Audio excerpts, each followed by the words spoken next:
Unpleasant sounds to me are a physiological reaction to something.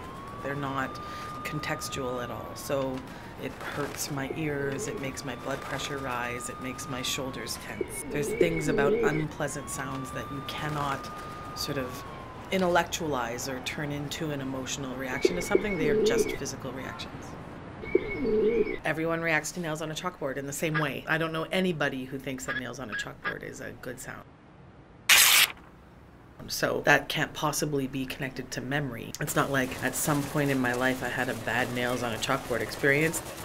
You take a piece of paper and you take your nails along it and crease it. I know someone who will actually be physically sick if they hear that sound. It was an invention to keep kind of teenagers off of property. It's called the mosquito, and it's a really, really high-pitched sound that only people under the age of like 25 or something can hear.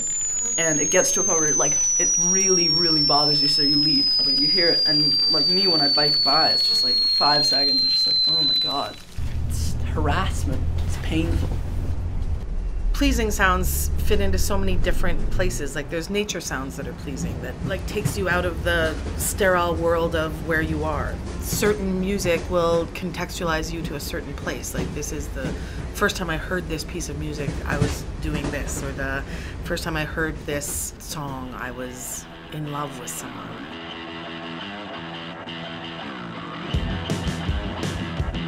To remember a time, I remember the music that I listened to then.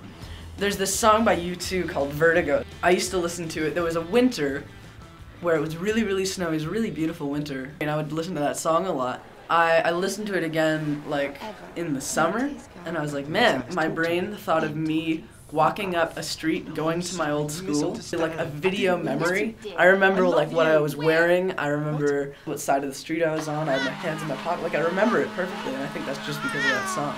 People spend a great deal of time trying to figure out how we manipulate emotions with music. Soundtracks are the best example. There's this great Harry Met Sally trailer which makes Harry Met Sally, turns it into a horror movie, and it's all just these like suspenseful strings in the background and the boom boom boom boom.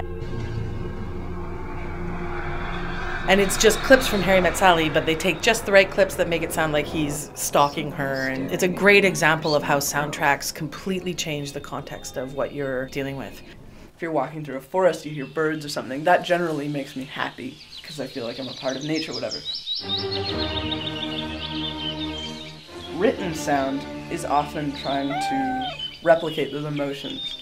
And that's what neuromusicology is, I think, is why people, or how people can replicate emotions through music to the brain. I have spent a great deal of time doing sound design for theater, and when I do it, I don't compose for it, I use found sounds to create an atmosphere. Like I think it makes it more natural and less artificial. There's always something going on in the background of the soundscape of our lives.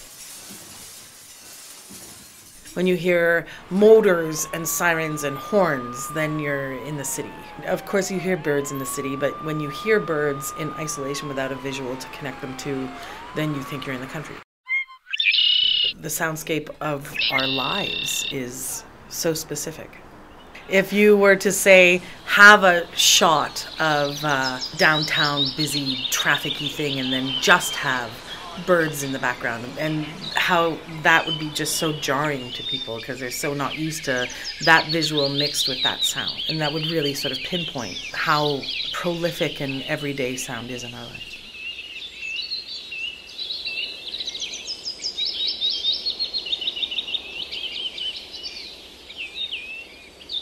I think they probably would laugh because it would be something unusual and unexpected. You can't, being human, hear silence. You can still hear your heart beating. You can still hear yourself breathing. And it just gets louder, unless you go to space or whatever where there isn't any sound. Like, I can't even imagine that. No sound. I think it'd be scary.